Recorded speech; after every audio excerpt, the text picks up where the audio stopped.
I run an organization called IntelliTots, and we do a lot of work in the early childhood education space. It's been very interesting to hear all the speakers. I would even just take this topic a step further, where we say keeping the child at the center of it all. The need of the hour is to keep every child at the center of it all. So when you showed that example of that child actually looking at that watch and then putting his head on the paper and trying to listen for that sound, another child would have a completely different reaction.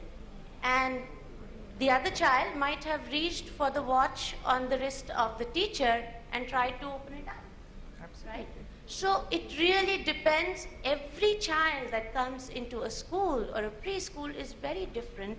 And as Anshul rightly pointed out, there is tremendous amount of research that has been happening over the last 3-4 decades on brain development. And I think these stats, this research is available to us. And it's very, very important to read it, just to and to go through it to understand the implications of this research. However, there are some very real challenges that one faces in trying to bring this research to the implementation stage. We've been running IntelliTots for 6-7 years. We work a lot with Johns Hopkins University. They have a brain-targeted teaching model. We work a lot on that. Montessori is also something we implement.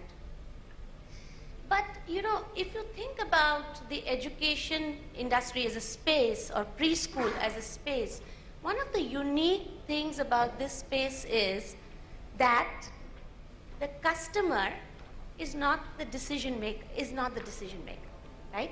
So most industries, you say that customer is king.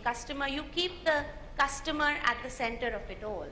The decisioning is being made by the parent, and you are working with the child.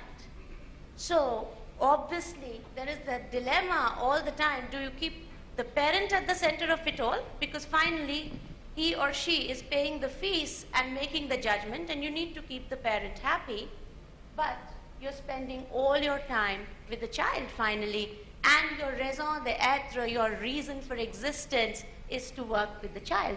And that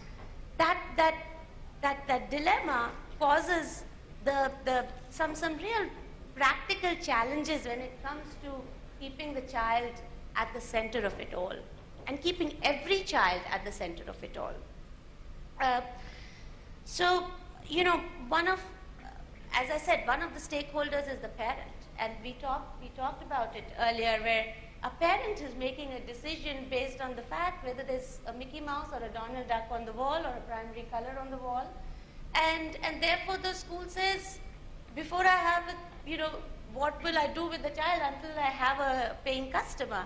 So you put that Donald Duck or the Mickey Mouse on the wall to get the child, but that's a slippery slope. You just keep going down that path, right? So what do? We essentially have to take the ecosystem along and the key stakeholders along. One of the key stakeholders is obviously the parents. So, you know, as you asked, rightly asked, what do we do in such a situation? You know, this is happening all around us.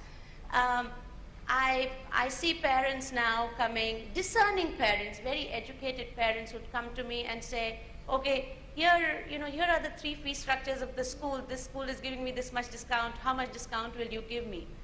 And I very respectfully say, sorry, we are not going to be able to accommodate you, because if you think of school education or preschool education as buying sabji bhaji, then you will not understand what it means to keep the child at the center of it all. And therefore, the important thing is to choose your parent body appropriately.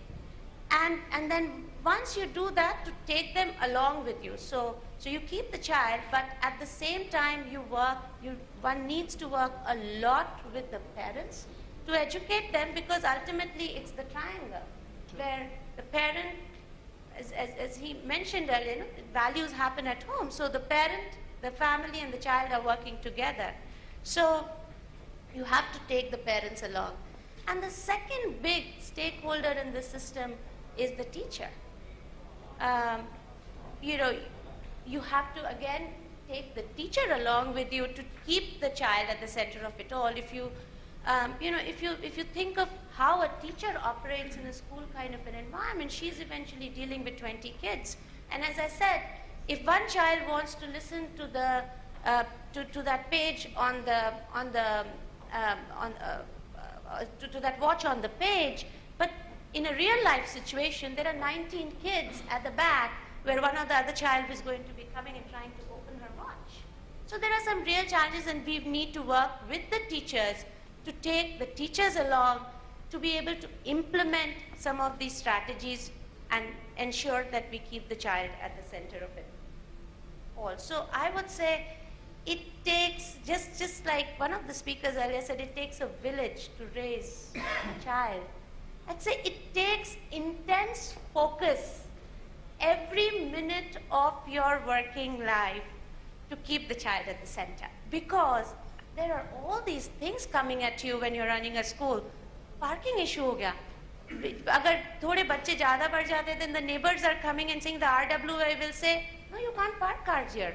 You spend, half the day just trying to solve parking issues.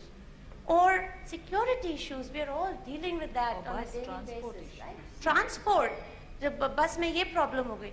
So there are the stakeholders, and there are the very real ecosystem, infrastructure-oriented issues that we really need to look into.